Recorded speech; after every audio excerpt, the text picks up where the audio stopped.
Hey, it is Joanne from No Guilt Mom, where we help you feel less guilty about all things parenting and all things taking care of yourself. So I have to admit, I have no problem doing these happy videos, but it's harder when I'm having issues. And right now I'm having issues.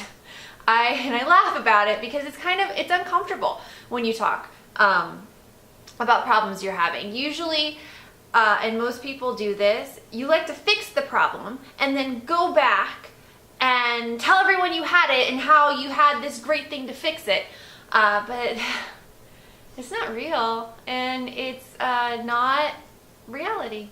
So here's my situation right now. I think I've told you before that I have depression and anxiety. I went through it with both my babies, postpartum depression, and then about 2 years ago, a year and a half ago, I was diagnosed with depression and anxiety by an actual psychiatrist. So it's not like I self-diagnosed myself, because I always have to put that disclaimer in there.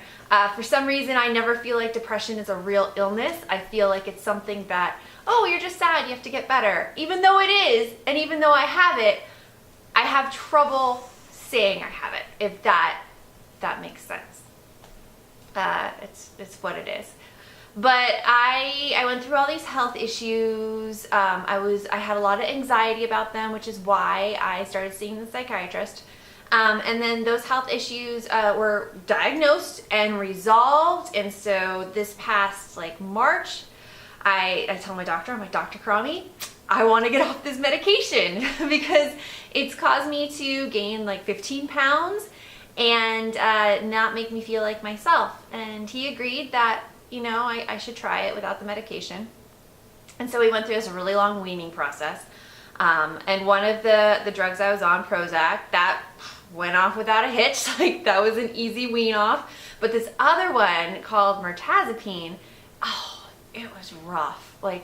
I had all the withdrawal symptoms that you usually associate with drug addiction that you could have. There was the itchy skin, there was the paranoia, I felt nauseous all the time, I felt dizzy when I stood up. It was a hard one to wean off. And when that weaning process was over, which was about a month, I felt that way, I feel depressed again. Just understandable. Obviously the medication was doing something, else I wouldn't have felt better. And so now I'm in this kind of gray area where, yeah, I'm getting kind of better and distractions help a lot. But last week when my kids were home and I had this constant struggle between what I wanted to get done and what was possible to get done, because what they would let me, I would just collapse in these crying heaps. And maybe you're at that point too, where it's the yelling just gets too much and the arguing gets too much, and this constant pull of the mom, it becomes too hard and you just can't take it. And you cry and I cry, and I'm very much an internalizer. So when my kids get me upset, it's always, back on me. Oh man, you should be a better mom. You should have this under control more. You teach people how to have this under control more. Why aren't you doing this yourself? And it's all this stuff, and it just makes you feel awful. Awful. And I was talking to my husband the other night that, don't you have this voice inside you that constantly nags you and tells you that you could be better? He's like, no, I don't. And I think that's the difference between having depression and not. And that's an oversimplification of things. It really is. But when you have depression, you have this constant inner voice telling you that you could be better. You should be doing this differently.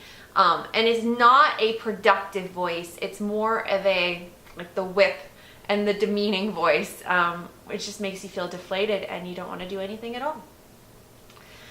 So if you feel this way, know that you are not alone. I am right there with you. And the steps that I'm using right now to pull myself out from it are exercise. I'm trying to get those 10,000 steps on my Fitbit every day. Every day. even though it's hard. I like walk my dogs. Number 2, my diet. I'm trying not to drink alcohol regularly or have sweets, because I've noticed that when my blood sugar goes up and then comes crashing down, my lows are that much lower. So that. And then the third step is I am seeking counseling, because I know that I can get this under control, and you can get this under control too if you feel this way. But I need help to do it, and I need somebody who is educated in helping people get out of depression, and who's had success with it. So I have my call in. I actually have my intake appointment 2 weeks. It's incredibly far away, but it's on the calendar, and just taking those steps and making those plans makes me feel better. But it's a road, and a lot of it has to do with self-talk and what we tell ourselves about our actions and our personality and our characteristics, and what we beat ourselves up about makes our situations worse. And I wish I could tell you an easy answer through it, but I'm right here with you. So that is my real life look today. And I hope that you're doing well, and know that if you are struggling right now, there is a way to get better, and you'll find it, and keep searching. And while you're searching, I am right here for you. So come visit me, noguiltmom.com. Remember, the best mom is a happy mom. So take care of you, and I will see you later.